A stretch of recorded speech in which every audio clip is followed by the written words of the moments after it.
Él ha cambiado mi lamento en alabanza. Ha ceñido mi vida con su Santo Espíritu. Ha transformado el agua en vino. Al tercer día se hicieron unas bodas en Caná de Galilea. Juan 2:1a. Vino celestial. Él ha cambiado mi lamento en alabanza. Buenos días, los saludo hoy 14 de mayo, mes de renuevo. Ha transformado el agua en vino. Ha derramado. Les doy la bienvenida a nuestro tiempo de comunión de los domingos en la mañana. El tema general es vida después de muerte. Hay vino celestial. Hay vino celestial. Esta vez nos corresponde el propósito. Hay vino celestial. Hay vino celestial. Hay vino celestial. Buenos días. Que Dios les bendiga. Les había dicho que estos domingos, estos 3 domingos iniciando del anterior, nos íbamos a ocupar del tema general vida después de muerte. Hace 8 días vimos el poder y hoy, dentro del mismo tema general, quiero que veamos el tema del propósito. El Señor manifiesta su poder, como vimos hace 8 días, su poder de resurrección. Pero es muy importante saber cuál es el propósito por el cual manifiesta ese poder. Hemos aprendido que tenemos un Dios de propósitos. Todo lo que sucede es por algo. Hay un propósito detrás de cada cosa. Así es nuestro Dios. Particularmente para la manifestación de su poder de resurrección hay un propósito muy definido. Es muy importante que conozcamos el propósito de la vida después de muerte, porque así nos va a quedar más fácil hacer equipo con él y vamos a entender mejor el trato que muchas veces nos da. Nuestras oraciones las vamos a enfocar mejor. Vamos a unir más fácilmente nuestra voluntad a la del Señor. Pienso que es importante entonces que conozcamos cuál es el propósito de ese poder que vimos hace 8 días. Oremos antes de iniciar. Padre, en el nombre de Jesús, gracias por esta nueva oportunidad. Estamos delante de ti. Nuestro corazón está abierto para ti. Estamos necesitados y deseosos de recibir tu palabra. Háblanos, Señor, enséñanos. En el nombre de Jesús. Amén. Ahora vamos a Biblias inicialmente en Romanos capítulo 5. Miremos el verso 10. Romanos 5:10 dice: porque si siendo enemigos fuimos reconciliados con Dios por la muerte de su Hijo, mucho más estando reconciliados seremos salvos por su vida. Hay un pensamiento generalizado dentro del pueblo del Señor, y es que el propósito que tiene Dios, el propósito último, el propósito principal que tiene Dios es salvarnos, darnos vida eterna, reconciliarnos con Él. Yo recuerdo en una reunión que tuvimos de varios pastores del departamento del Valle, se hizo una oración muy bonita, muy especial, y la oración dijeron: vamos a orar por el propósito del Señor. Cuando yo escuché esa palabra propósito, yo digo: oye, es un término importante. Casi no se trata ese término. Y cuando oraron por el propósito, realmente oraron fue por la salvación de las almas. dando a entender que el pensamiento de ese colectivo que estaba allí es que el propósito del Señor es salvar las almas. Y yo creo que el propósito de Dios era que estuvieras aquí hoy. Amén. Pero de allí a decir que el propósito de Dios es que tú vengas hoy, entonces mañana ya el Señor tiene propósito con tu vida. Si el Señor te salvó, entonces ya acabó contigo. No tiene más. Si ese es el propósito, entonces el Señor ya terminó contigo, ya no hay nada más que hacer. Entonces sí, pueden haber muchos propósitos, pero hay un propósito y la Biblia nos habla de él. Y él pone todo ese despliegue de poder, esa manifestación del poder de su resurrección para su propósito, no para otra cosa. Romanos capítulo 5, verso 10 que acabo de leer, tiene dos partes. La primera parte nos habla de la reconciliación de nosotros, de la humanidad, con Dios por la muerte de su Hijo, por la muerte del Señor Jesús. Y usted puede notar que en esa parte del versículo no hay un punto final. Yo veo mi Biblia en Romanos 5:10 y dice: porque si siendo enemigos fuimos reconciliados con Dios por la muerte de su Hijo, y luego hay una coma. No terminó el versículo. Si ese fue el propósito de Dios, y pare de contar, no tiene un punto final. Pero luego dice: mucho más, estando reconciliados, seremos salvos por su vida. Ese seremos nos da a entender que hay algo más dentro del propósito de Dios. Así que salvarnos o darnos vida eterna sí está dentro del propósito de Dios, pero no puedo decir que ese es el propósito. Si yo pienso que ese es el propósito, entonces después de ese ya no hay más. Y hoy vamos a mirar la palabra como si es más. Vamos a mirar realmente cuál es el propósito de Dios. Miremos por favor en Juan capítulo 2. Estamos procurando mirar mucho Juan, volvernos expertos en Juan, en el Evangelio de Juan, porque es el Evangelio que vamos a usar para trabajar con la comunidad, con las personas del sector, con los vecinos de nuestra casa, con nuestros compañeros de estudio, compañeros de trabajo. Les animo a que vengan al taller. Recuerden que son 2 días, viernes 19 y viernes 26, y también el domingo 21, 16, 21 y 26 de mayo. Vamos a estar haciendo un taller, vamos a hacer ejercicios, ensayos de cómo compartir fácilmente nuestra fe, particularmente usando el Evangelio de Juan.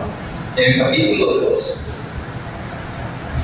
de Juan, la mayoría de los que están aquí, creo, recuerdan que los primeros 11 versículos hablan de un milagro que el Señor hizo en una boda de Caná de Galilea: convertir del agua en vino. Si yo hubiera estado en esa boda, yo hubiera querido que lo convirtiera en pastel, pero el propósito del Señor que salió por otro lado. Él convirtió el agua en vino. Y luego en el verso 11 termina esa porción diciendo que ese es un principio de señales, y hemos aprendido que ese principio se replica en 9 ejemplos que están entre el capítulo 13 y el capítulo 11 del Evangelio de Juan. Así que la primera parte de Juan capítulo 2 nos habla de ese principio de convertir lo muerto en vida. Eso nos habla del poder de resurrección. Y eso tiene que ver con el tema de hace 8 días. Vida después de muerte, el poder. Pero la segunda parte, es decir, del verso 12 hasta el final del capítulo 2, nos habla del propósito. Y eso es lo que tiene que ver con nuestro tema de hoy. Vida después de muerte, pero ya no la parte del poder, sino la parte del propósito. ¿Para qué esa vida después de muerte? Ahí está el propósito entre los versos 12 al final.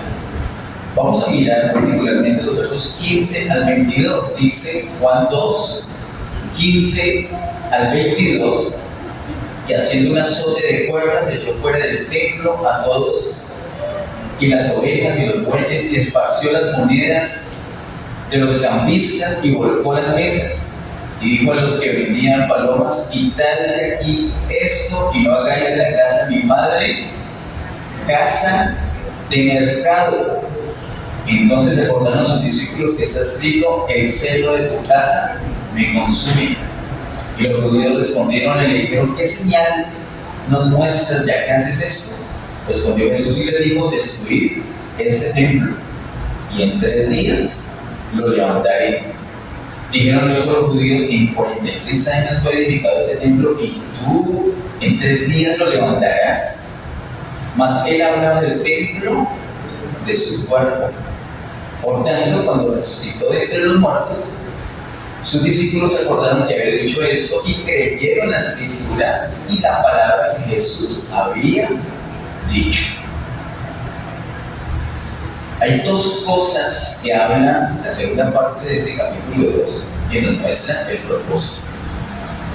Una de esas cosas es que el Señor purificó el templo, con un azote de cuerdas y volcó las mesas de los cambistas y los echó, los sacó de allí, porque han convertido la casa del Padre en una casa, en un mercado.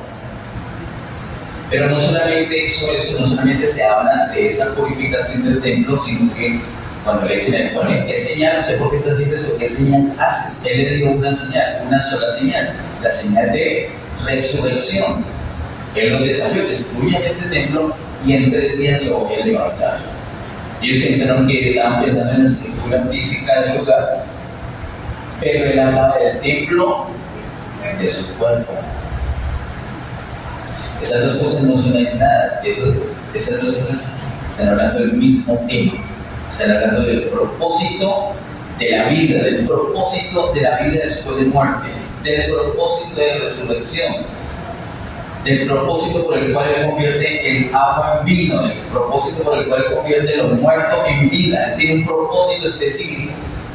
No es convertir el agua en vino el propósito en sí, sino que eso lo usa para otra cosa, para lo que sí es el propósito. Y el propósito tiene que ver con la edificación de la casa, edificación del templo.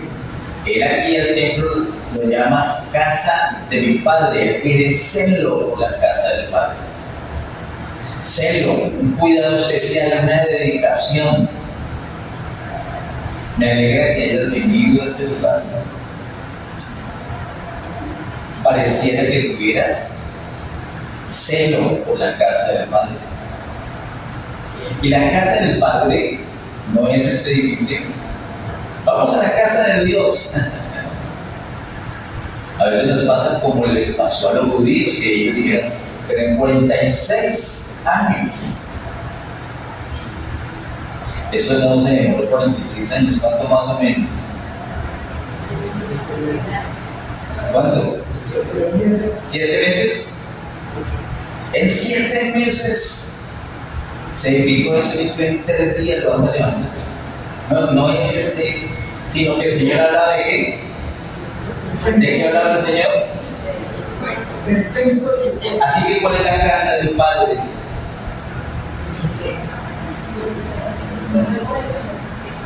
¿De qué es lo que sí hablaba el Señor? Dice el versículo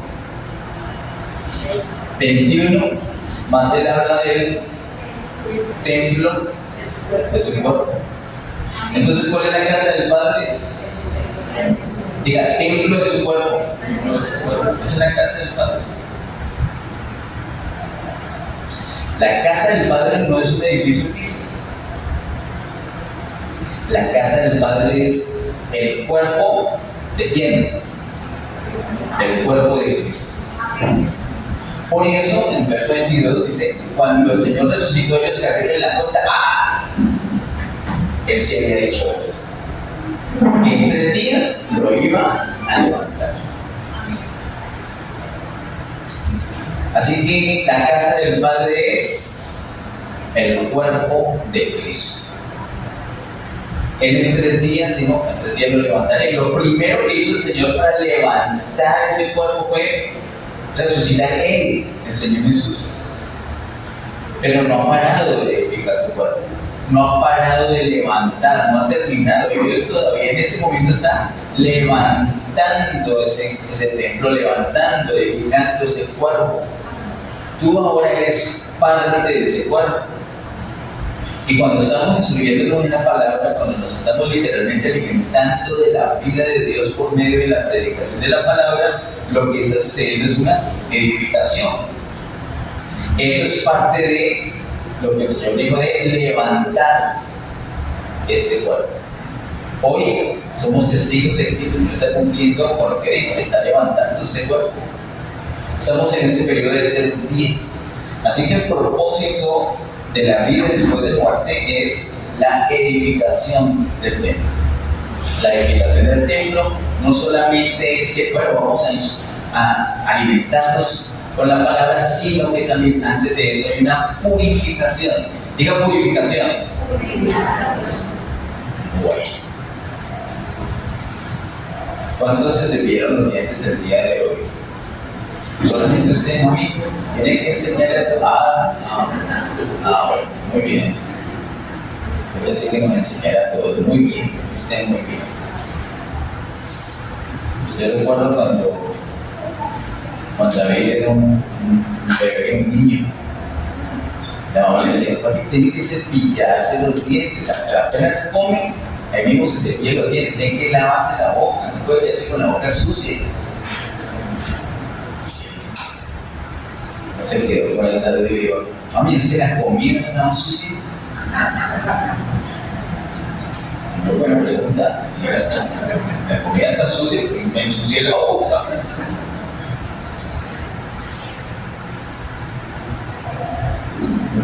El aseo es muy importante.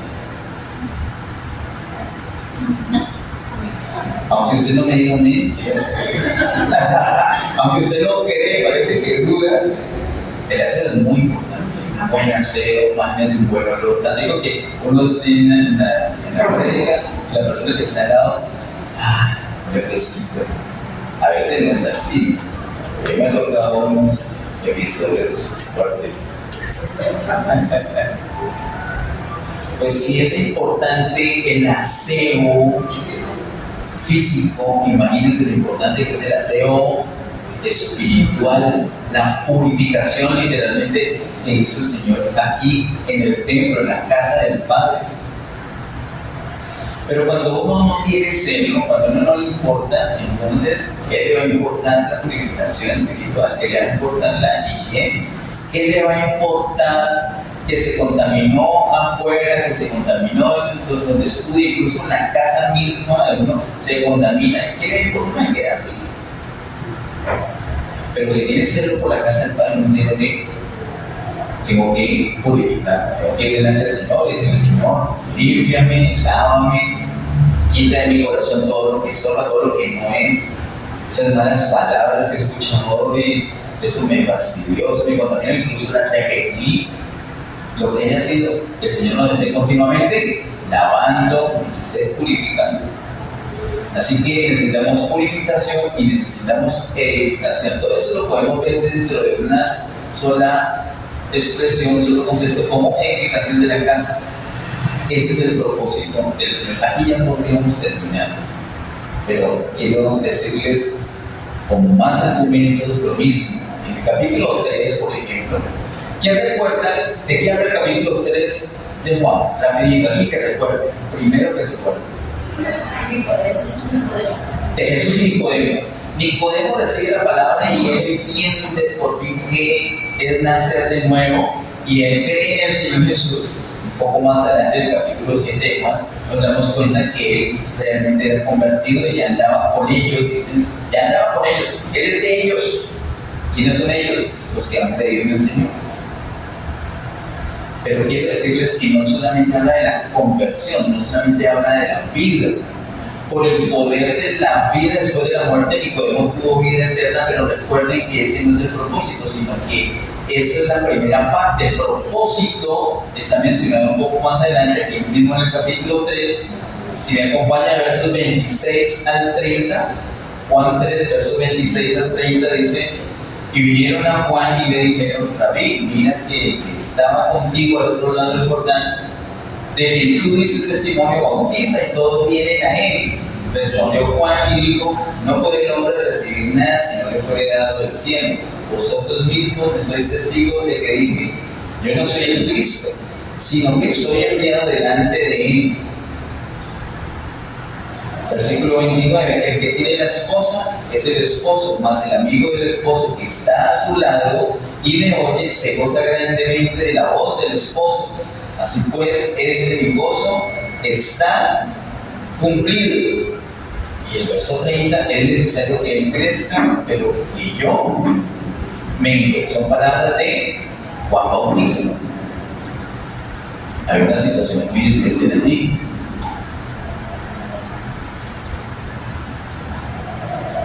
Y es que Juan está bautizando con agua, ¿recuerdan?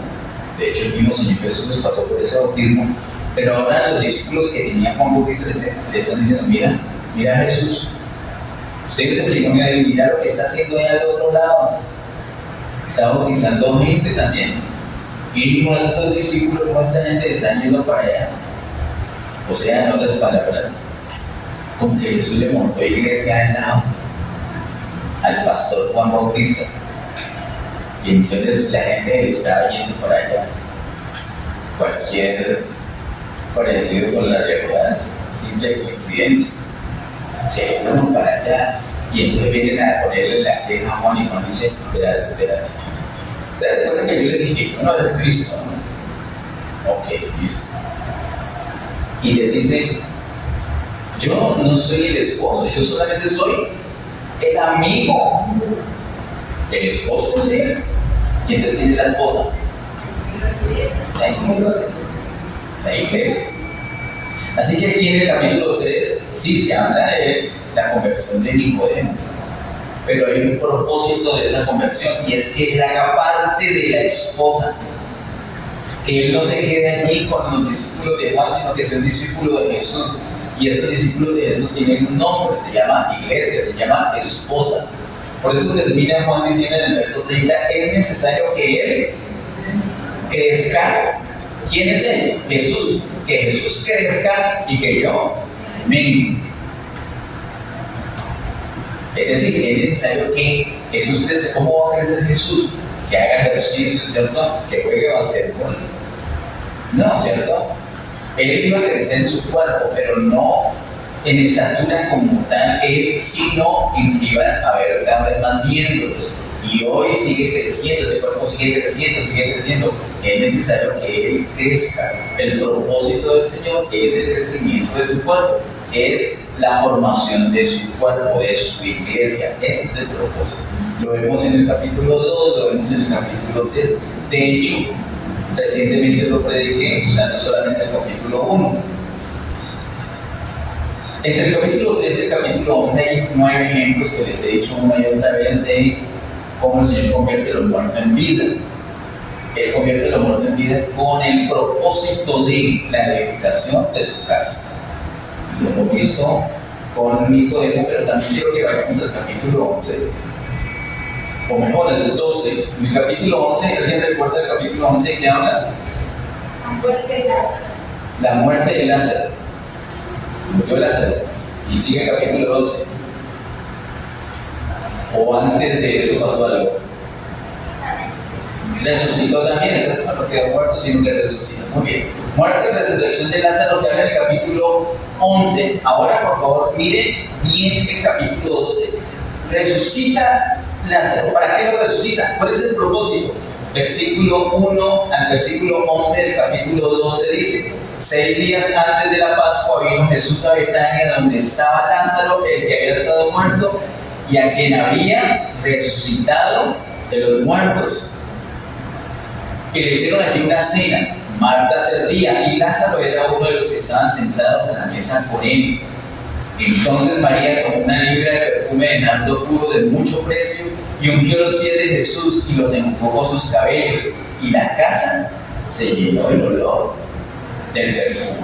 Y dijo uno de sus discípulos, Judas Iscariote, hijo de Simón, el que le había de entregar: ¿Por qué no fue este perfume vendido por 300 denarios y dado a los pobres?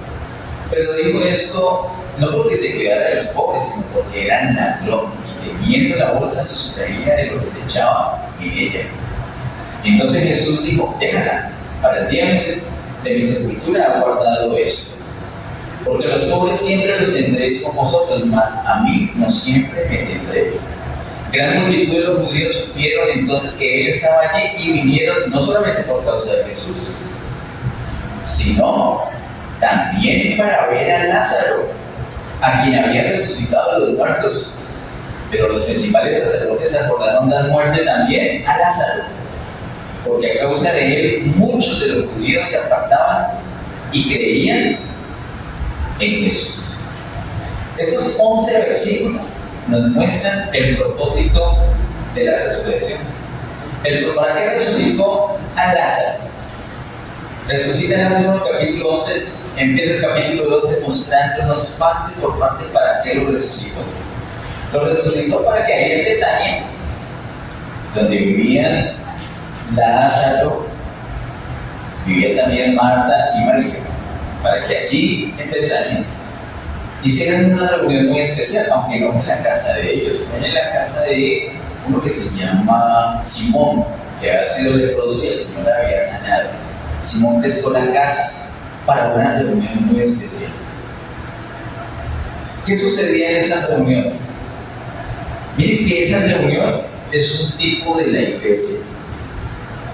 Alguien agradecido con el Señor prestó la casa, así como muchos de ustedes hicieron durante todo ese tiempo que no teníamos un local. ¿Y qué se hacía en esa casa? Había una persona, Marta, ella que hacía, servía. Necesitamos a alguien que nos ayude con las grabaciones, con la salida en vivo, con el sonido, con barrer, con trapear, con configurar los equipos. Alguien que ministre acá, pero esa parte ya toca otro asunto que se menciona aquí. Pero se necesitan las personas que sirven. Ese servicio no es como tan vistoso, pero imagínate que los baños los encontraran sucios. Guácala, eso ni en América debe ser.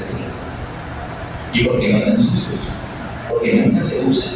No, porque alguien los lava. Hay alguien que sirve. Se necesitan mucho las mantas. En la vida de la iglesia, las mantas son esenciales. Marta tiene mala fama que porque no escuchaba la palabra por estar ocupada en un oficio, ¿verdad? Ay, pero entonces pongámonos todos simplemente a sentarnos a escuchar la palabra y nadie venga a entrar. No, se necesitan las mantas. En la iglesia se necesitan esas personas.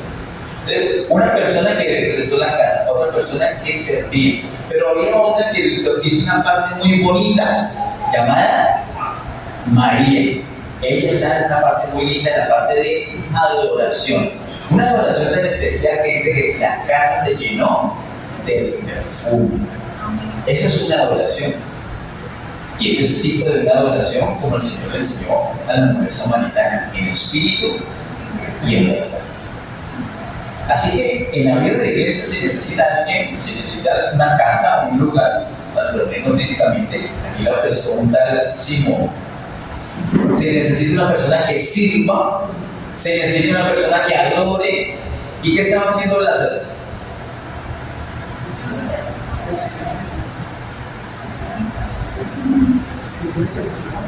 ¿Servía Lázaro? ¿Estaba adorando? ¿Qué dice? Dice que Lázaro era uno de los que estaba sentado en la mesa con él. Lázaro estaba allí bonito. Y recuerda que más adelante dice que unos vinieron no solamente por Jesús, sino por quién? Por Lázaro, porque dijeron, este que murió y que resucitó, eso hay que verlo. Así que Lázaro estaba ahí simplemente de bonito, de resucitado, dando testimonio. ¿Qué palabras usó Lázaro para dar testimonio? ¿Qué cosas dijo? Lo que hemos leído aquí. Venid y ved a Jesús. No, él se quedó callado. No necesitaba palabras. Una persona que es un buen predicador no necesita palabras. Yo no soy así, yo sí necesito palabras. Pero el mejor predicador es el que está ahí, que lo vean cómo lo tiene que ver. ¿Qué es lo que se está manifestando en Lázaro en ese momento? El poder de resurrección. Su vida resucitada. Antes echaba madrazos, ahí está sin echar madrazos. ¿O no? Resucitó, ¿cierto? Antes no pagaba las deudas, ahora es honrado. ¿O no? Antes le pegaba a la esposa, ahora la esposa le pega a él. No, eso no. Eso hay que editarlo, eso no es. Antes le pegaba a la esposa, ahora ya no, ahora ya es un caballero, ya la respeta, la ama, la cuida. Ese es el poder de qué? De resurrección. Él no tenía necesidad de hablar. Él no tenía que decir, abramos, él no tenía que abrir la Biblia. Él era la Biblia. Él mostraba el poder de Dios.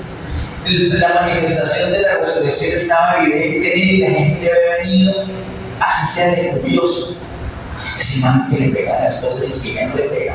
Yo lo quiero ver en persona porque es que yo lo conocí, yo estudié con él. Cuando están ahí mirándolo, ¿qué tiene que decir? Yo ya no le pego, no tiene que decir nada. Solamente tiene que vivir en el poder de resurrección. Entonces, esa es la vida de iglesia. Uno se ocupa de la casa, el otro de servir, otro de adorar, otro da testimonio. Y ya, no había más personas allí, o sí habían otros personajes. ¿Quién más estaba por ahí? Uno muy importante, Judas. Ay, vamos a ver Judas. Ahora, ustedes no vayan a decir, seré yo maestro, no. Pero mira, en las iglesias, en la vida de iglesia, en las congregaciones, hay gente tipo Judas. No se pongan a mirar a los lados, a sospechar, porque de él nadie sospechaba, si era un tipo de confianza. Era el tipo de confianza. Del que menos se sospechaba que será Judas. Y pretendiendo que, ay no, pero ese desperdicio, hubiéramos atendido a los pobres, mentiras. Hay gente que no se enfoca en la gloria de Dios y con el afán de no darle gloria a Dios se descachan con las cosas que dicen, con las cosas que proponen. Hay que tener paciencia con esos dudas. No es necesario ni siquiera desacarlos. Llega un momento donde ellos mismos se van. Hay que tener paciencia y cuidado con los Judas. En vez de imitar a los Judas y decir, ¡ay, verdad que desperdicio! ¿Cómo me ponen a adorar al Señor? Ya llevan 3 horas adorando. La otra vez estábamos en una reunión. Era una reunión muy difícil. Había varios líderes allí. Yo no les voy a decir dónde, nomás les voy a decir lo que pasa. Y la reunión era muy difícil el tema a tocar. Entonces necesitamos depender mucho del Señor. Yo le propuse a los hijos, vamos a postrarnos y vamos a rendirnos delante de Dios y vamos a adorar. Y pusimos unas canciones y nos pusimos a adorar, nos quebrantamos y adore, y después de una canción, 2, 3 canciones. Y adore hasta que me tocaban la espalda. Yo estaba tirado en el suelo y me tocaban la espalda. Y me hicieron así. Me emocioné el reloj. ¿A qué hora vamos a hablar del asunto? Sí, él tenía razón, estábamos perdiendo tiempo en la adoración al Señor. Mira, en vez de tratar el asunto. Ese concepto de Judas es un asunto que sigue notándose en las iglesias. No nos alarmemos. No digamos, pero qué falta de discernimiento. Les aseguro que Jesús no era alguien a quien le faltara discernimiento. Sin embargo, Judas estaba allí. Todo eso se da en la iglesia. Pero ¿qué más también se dio? Unos judíos que vinieron atraídos por Jesús y por el testimonio de Lázaro. Todo eso lo tenemos que hacer nosotros. Un poco más adelante Allí en el mismo capítulo 20, en el mismo capítulo 12, verso 20 y 21, dice: había ciertos griegos entre los que habían subido a adorar en la fiesta. Estos pues se acercaron a Felipe, que era de Bethsaida de Galilea, y le rogaron diciendo: Señor, quisiéramos ver a Jesús. Cuando hay un ambiente de iglesia, cuando se ha manifestado el poder de resurrección y se está cumpliendo el propósito en la vida de iglesia, hasta los griegos vienen atraídos para conocer al Señor Jesús. El propósito entonces es la edificación de la iglesia. Hay algo muy curioso. De pronto es coincidencial con los libros del Evangelio de Juan, el Evangelio de Mateo y la carta de Pablo a los romanos. En el Evangelio de Juan podemos ver los 11 primeros capítulos hablando de la vida, de vida después de muerte. 11 primeros capítulos. Y del capítulo 12 al capítulo 21, es decir, el resto del Evangelio de Juan, el propósito, o sea, la edificación de la iglesia. O sea, los 11 primeros capítulos de Juan hablan de la vida y el resto del propósito. En Mateo podemos ver los 11 primeros capítulos donde se presenta desde el nacimiento del Señor Jesús y cómo se acerca al pueblo Israel. Pero del capítulo 12 al capítulo 28, el Señor se va hacia los discípulos, hacia la iglesia, parecido a lo que sucede con Juan. También los 11 primeros y el resto se dedica a la iglesia. En la carta del apóstol Pablo a los romanos, la misma situación. Los 11 primeros capítulos muestran todas las maravillas, todas las misericordias de Dios para los hombres. Y del capítulo 12 al 16, es decir, del 12 hasta el final, habla del propósito, habla de la iglesia, de la edificación de la iglesia. El Evangelio de Juan, el Evangelio de Mateo y la carta de Pablo a los romanos nos muestran que el propósito es la edificación de la iglesia. Edificación de la iglesia. Ustedes lo pueden mirar, yo les voy a mostrar la cita de pronto en el grupo para que las tengan, de unos versículos muy puntuales que nos hablan de cómo el Señor se enfoca en la edificación de la iglesia. También quiero recordarles que el año pasado estuvimos hablando mucho acerca de Colosenses, ¿recuerdan? Y quiero leerles en Colosenses capítulo 2. Colosenses capítulo 2, el verso 2. Colosenses 2 dice: para que sean consolados sus corazones, unidos en amor hasta alcanzar todas las riquezas de pleno entendimiento, a fin de conocer el misterio de Dios el Padre y de Cristo.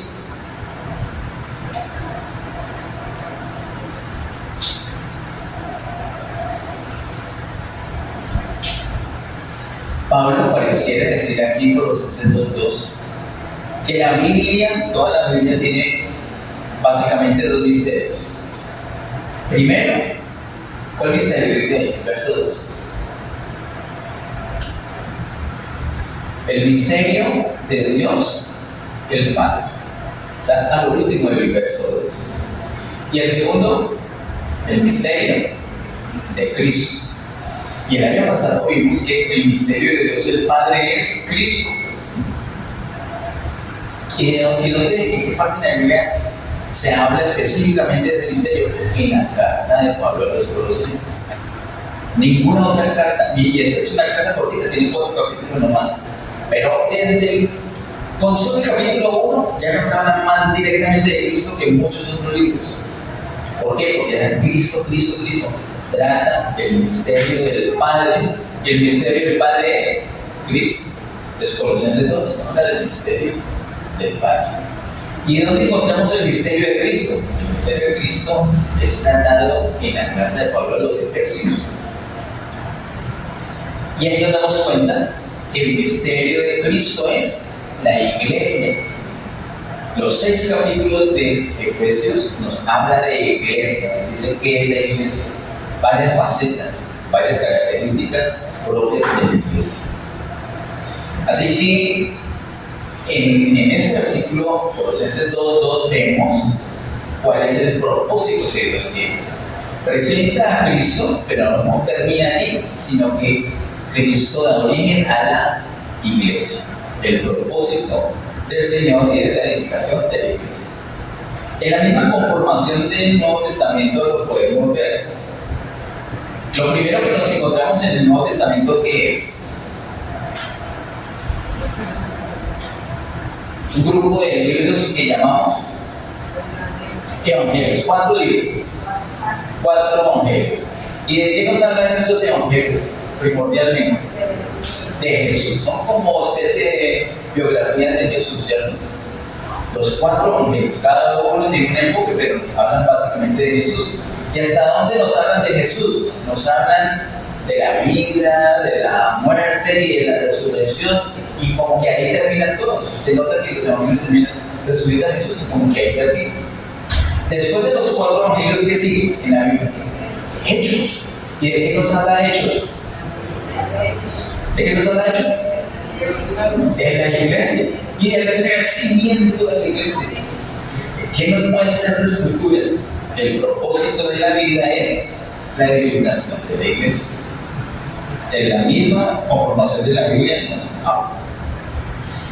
Quiero ir para terminar ir al último bloque que empieza con Juan, capítulo 3. Pido que se ubique en Juan capítulo 7, Juan capítulo 7, y miremos el verso 33. Y usted tiene que estar muy atento para que no le vaya a pasar lo que le ha pasado a muchas personas, que es más fuerte la impresión, una idea errada que ya tienen en su mente, que lo que escuchan o lo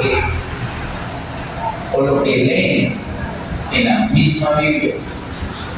Entonces Jesús dijo: todavía un poco de tiempo estaré con vosotros e iré al que me envió. ¿Son palabras de quién? De Jesús. ¿Para dónde se lleva Jesús? Al Padre. ¿Qué dice el verso 33? ¿Que iba a ir a dónde? Al que me envió. ¿Y quién envió a Jesús? El Padre. Entonces, Jesús, ¿por qué dice estas palabras? Aquí, desde el capítulo 5, ya procuraba matarlo.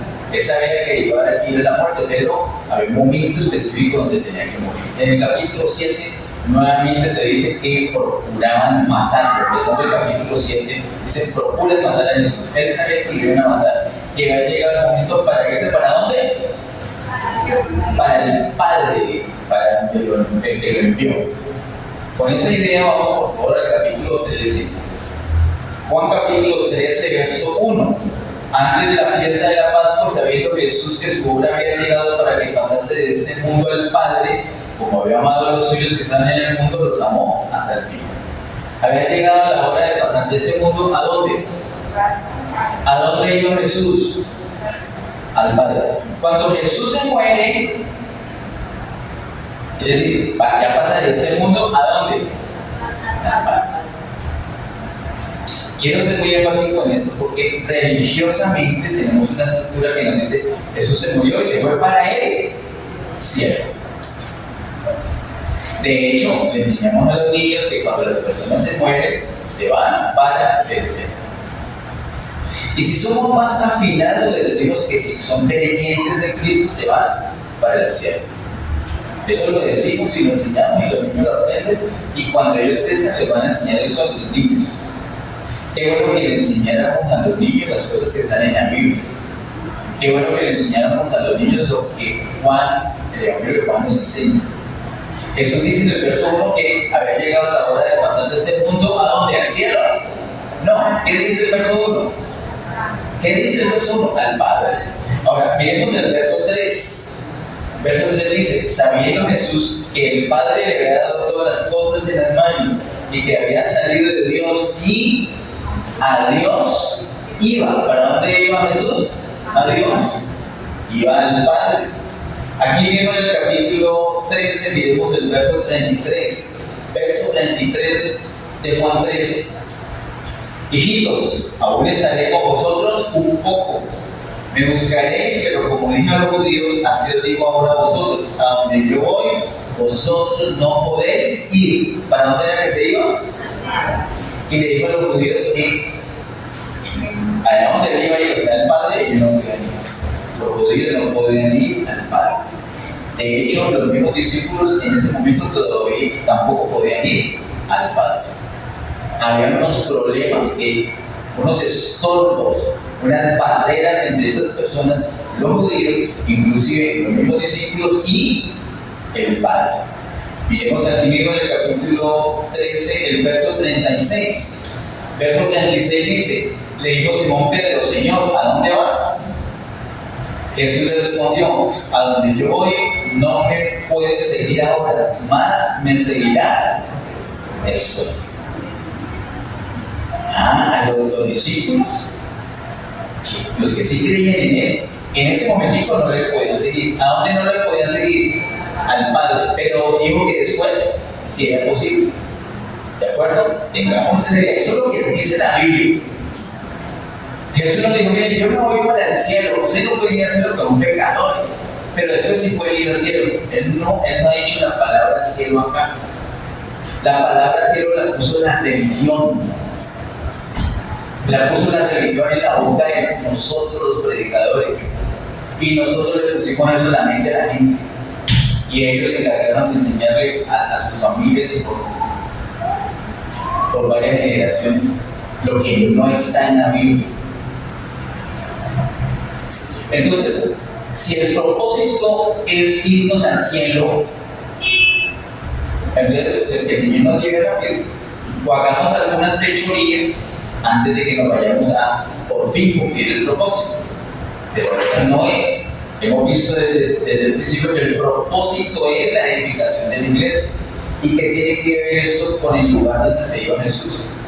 Tiene todo que ver. Si las personas piensan que el propósito del Señor es llevarnos al cielo, entonces en ese momentico no podemos vivir en su propósito, porque no estamos en el cielo. Pero el Señor no dijo que se iba para el cielo, sino que se iba para el Padre. Y dijo que había unos estorbos que no podíamos seguirle, pero que después sí le podíamos seguir. Vamos al capítulo 14. En el capítulo 14 se esclarece toda sombra. El capítulo 14 ilumina más que solamente Juan 14, 23, por favor, verso 23 dice, respondió Jesús y le dijo, el que me ama mi palabra guardará, y mi Padre le amará, y vendremos a él, y haremos, ¿qué dice tu Biblia? ¿Haremos qué? Morada con él. ¿Qué es una morada?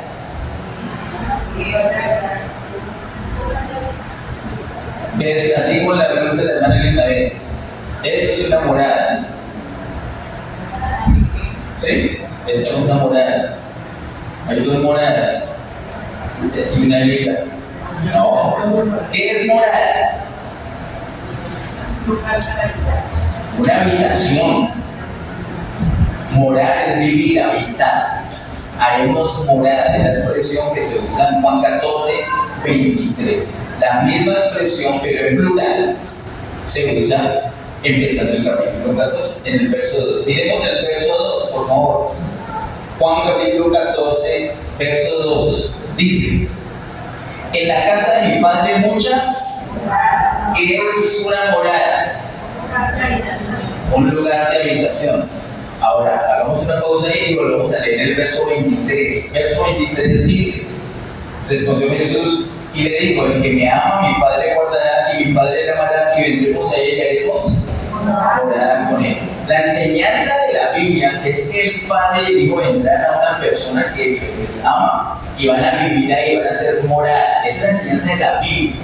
La enseñanza de la religión no es que viene el Padre y el Hijo a hacer morada, sino que la persona se va al cielo a una morada. Eso no está en la Biblia. En la Biblia, ¿qué es lo que dice? Que vendremos a él y haremos morada. Esa persona ama al Señor, cree en el Señor, sí, entonces allí hacen morada. Y aquí morada, y allí morada. ¿Cuántas moradas? Muchas moradas. Versículo 2. Si leemos completo el verso 2, como dice la palabra, no hay manera de errar. Dice el verso 2, en la casa de mi padre muchas moradas hay. Desde el principio dijimos cuál era la casa del padre, el cuerpo de Cristo, es decir, la iglesia. En la casa de mi padre, es decir, en el cuerpo de Cristo, es decir, en la iglesia hay muchas que moradas. Puede levantar la mano los que son moradas del Señor. Hay muchas moradas, muchas moradas. En la casa del Padre. La casa del Padre no es el cielo. La casa del Padre es la iglesia. El propósito del Señor no es después que te pones, el propósito del Señor es ya. Tú estás viviendo el propósito del Señor porque estás ¿dónde? En la casa del Padre. Y vuelvo a decir, no es esta estructura física, no es este edificio, no es este salón. Es la iglesia, es el cuerpo de Cristo que Él está levantando y está edificando. Ese es el propósito del Señor. Siguen siendo los versos 3 al 6. Si me fuere y os prepararé el lugar, vendré otra vez y os tomaré a mí mismo, para que donde yo estoy, vosotros también estéis. Miren que dice, si me fuere y os prepararé el lugar, vendré otra vez. Entonces, la gente dice, sí, se va a ir al cielo y va a preparar unas casas. No hay casas en el cielo. Él se va a ir porque ya en el capítulo anterior dijo, ustedes no pueden ir, pero después sí. Él va a preparar el lugar. ¿Cómo va a preparar el lugar? ¿En qué? ¿Saben cómo hizo? ¿Para dónde pegó Jesús para preparar el lugar? Él iba al Padre, pero antes de ir al Padre él tenía que preparar el lugar. Él fue a una cosa horrible llamada cruz. En la cruz quitó todos los obstáculos que tenían Pedro y los discípulos y todos nosotros para poder ir al Padre. ¿Por qué no podíamos ir al Padre? Por el pecado, por los pecados, por la carne, por el yo, por el viejo hombre, por el mundo, por el diablo, por todo tipo de cosas. ¿Y qué hizo Jesús en la cruz? Le puso fin a todos esos estorbos. Preparó lugar, se fue a preparar lugar.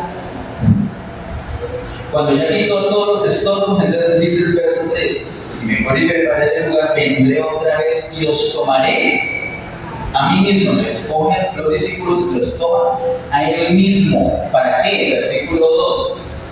Para que donde yo estoy, ¿dónde iba a estar el Señor? ¿Dónde iba a estar el Señor? En el Padre. Para que donde yo estoy, vosotros también estéis. O sea que el deseo del Señor es que nosotros estemos ¿dónde? En el Padre, o sea en el cielo. No, ¿dónde? En la casa del Padre. Que se llama ¿cómo? Iglesia.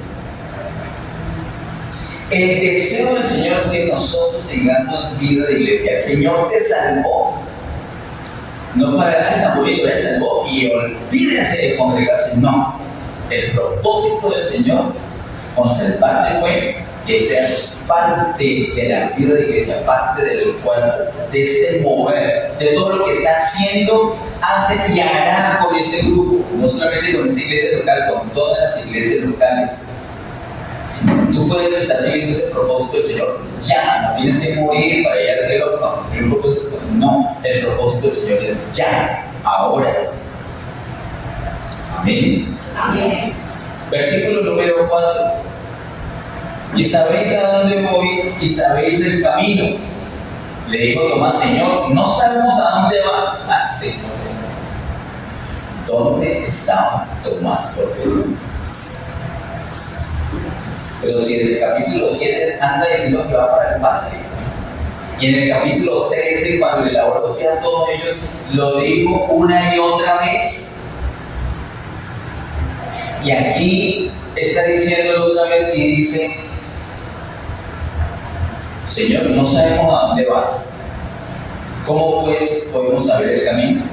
Y hoy en día muchas personas todavía no saben para dónde se fue Jesús. Y entonces si no saben para dónde se fue Jesús, tampoco saben cuál es el camino. Es necesario saber para dónde se fue Jesús y saber cuál es el camino. Entonces, para que no haya dudas, el Señor le resuelve la duda. Y si hay alguno que está dudando hoy, por favor, abra sus oídos al versículo que voy a leer, el verso 6. Jesús le dijo: yo soy el camino y la verdad y la vida. Nadie viene al Padre sino por mí. Entonces pregunta, según ese verso 6, ¿para dónde es que se iba el Señor Jesús? Nadie viene al Padre, iba al Padre. Y según ese mismo verso 6, ¿cuál es el camino? Jesús. ¿Y por qué? Porque dijo: un momentico, voy a preparar el lugar. Lo preparo, pero todavía no vaya.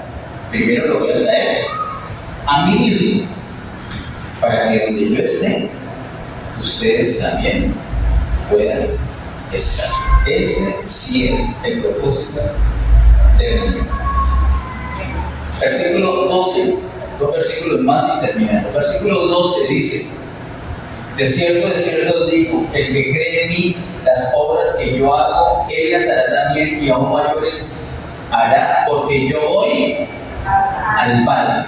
Nuevamente dice que va al Padre. Verso 28: habéis oído que yo os he dicho, voy y vengo a vosotros. Si me amarais, os habríais regocijado, porque he dicho que voy al Padre, porque el Padre es mayor que yo. Me encanta, por eso quiero terminar con este versículo 28 el día de hoy. Habéis oído que yo os he dicho, voy y vengo a vosotros. Él toma la última cena con los discípulos, les habla todo lo que está entre el capítulo 13 y el capítulo 17, luego capítulo 18 y 19, usted lo puede estudiar en su casa. Ahí lo capturan, lo azotan, lo matan en la cruz. Pero él les ha dicho aquí, cuando está charlando con ellos, en el verso 28 dice: voy y vengo. El voy de Jesús es la muerte, y el vengo de Jesús es la resurrección. Hace 8 días vimos que el mismo día que resucitó, el mismo día vino a sus discípulos. Se fue en la muerte y vino en resurrección. Amén. Amén. Cumplió con lo que había dicho de no dejarnos huérfanos. El hecho de que Jesús fue y ya volvió y se impartió, quiere decir que Él ya nos trajo a nosotros, a Él mismo, y como Él es en el Padre, nosotros ahorita estamos en el Padre. ¿Cómo podemos vivir, cómo podemos experimentar esa realidad? Porque no todo el mundo la vive. Sencillo, teniendo una vida de iglesia. ¿Qué es una vida de iglesia? Una vida donde, por ejemplo, nos reunimos. Una vida donde meditamos la palabra. Una vida donde lo de Betania, lo que vimos ahorita en los primeros versículos de Juan 2, donde se adora al Señor, donde se ama, donde se da testimonio para que hasta los griegos vengan. Es una vida de iglesia. Tú das testimonio donde estudias, donde trabajas, invitas a las personas para que vengan. Esa es la vida de iglesia. Eso, cuando vives así, estás disfrutando el propósito del Señor. Si tú vives de una manera distinta, no estás disfrutando el propósito del Señor. No quiere decir que no tengas vida eterna. Si crees en Jesús, de hecho tienes vida eterna. Pero recuerda que ese no es el propósito. Esa es solamente la cuota inicial del propósito. Él no salvó a Nicodemo para que ya se olvidara de él, sino que Nicodemo fue parte de ese cuerpo. Tú eres parte del cuerpo del Señor. Y Él quiere que disfrutes esa plenitud. Recuerda que el hijo pródigo, cuando estaba aguantando hambre por allá lejos, dijo: en la casa de mi padre hay abundancia de pan y yo aquí muriéndome de hambre. No te alejes de la casa del Padre. No te alejes de la comunión. No te pongas a aguantar hambre cuando en la casa del Padre hay abundancia de pan. Amén. Pongámonos en pie y terminemos orando. Amado Padre, en el nombre de Jesús, gracias, Señor, te damos por ese tiempo, gracias por tu palabra y gracias por tu amor y misericordia. Gracias por el propósito de la vida. Gracias, Señor, por la promesa que cumples a ti diariamente de levantar este cuerpo. Gracias por el privilegio de pertenecer a tu cuerpo. Necesitamos que nos purifiques y que nos edifiques. Estamos delante de ti, Señor. A ti, Señor, te damos toda gloria, toda honra y todo honor por siempre. En el nombre de Jesús. Amén. Amén. Que Dios te bendiga. Amén.